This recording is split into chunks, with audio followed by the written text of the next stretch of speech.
Defense, as we said, is one of the big things on the table, one of the big discussion points and one of the big focuses of the summit that's going to take place. And remember, India and Russia have seen a defense boom in the last couple of years, and Russia has been a huge strategic partner for India. And also, as Vishal was saying, during Operation Sindoor as well, we saw many Russian defense systems helping India in that war against Pakistan. So let's take you through the defense boom.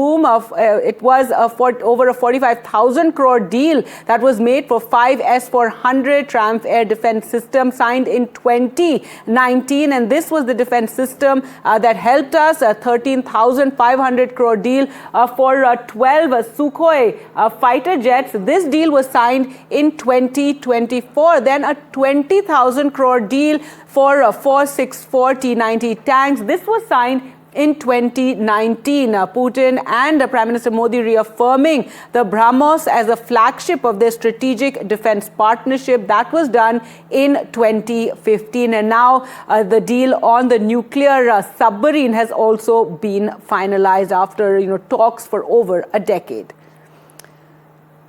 So New Delhi is all set to host President Vladimir Putin for the two-day visit, signaling its determination to deepen ties with Moscow. Putin will be in India for the 23rd India-Russia annual summit. This is after 4 years that Vladimir Putin is coming to India, and the first time after the Ukraine war.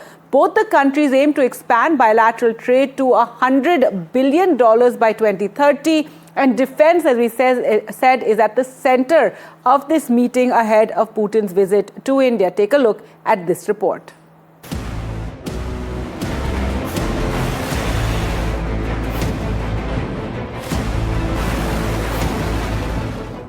A crown jewel of Russian weaponry in the Indian arsenal, the S-400, used in combat for the first time this year during Operation Sindoor. The roar of the missile sets an unmissable mood.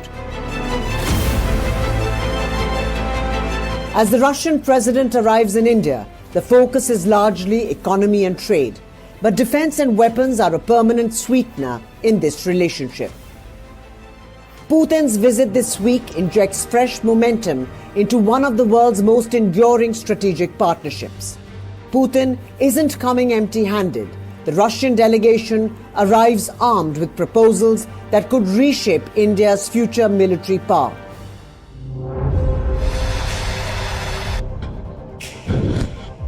Co-production of the S-500 missile defense system, Russia's most advanced shield against ballistic missiles and hypersonic threats. And a pitch of Su-57 fifth-generation stealth fighters, a jet Russia believes can be the spearhead of India's air dominance in the 2030s. No deals will be signed during Putin's visit, but the flavor is clear.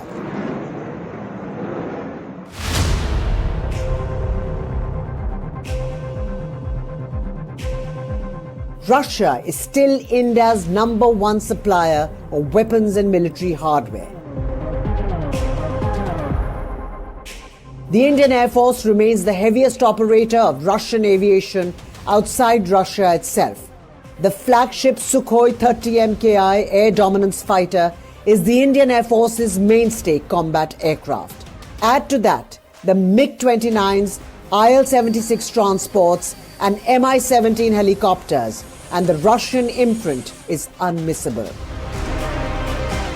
The Indian Army's brute force is still powered by Russian platforms, from T-90 and T-72 main battle tanks to BMP-2 infantry fighting vehicles to the Smerch rocket systems that form the backbone of India's long-range artillery punch. And at sea, the Russian connection runs deep, from aircraft carrier INS Vikramaditya to the super silent Kilo-class submarines to the Talwar-class stealth frigates. The famous BrahMos, named after the Brahmaputra and Moskva rivers, is a shining symbol of the Indian-Russian partnership. It was this weapon, fired from the air, that brought devastation to Pakistan's air bases during Operation Sindoor. With shifting geopolitics, India has diversified its import sources, becoming a major customer of US weapons in recent years. But Putin's visit could reaffirm who continues to rule the roost. An NDTV Bureau report.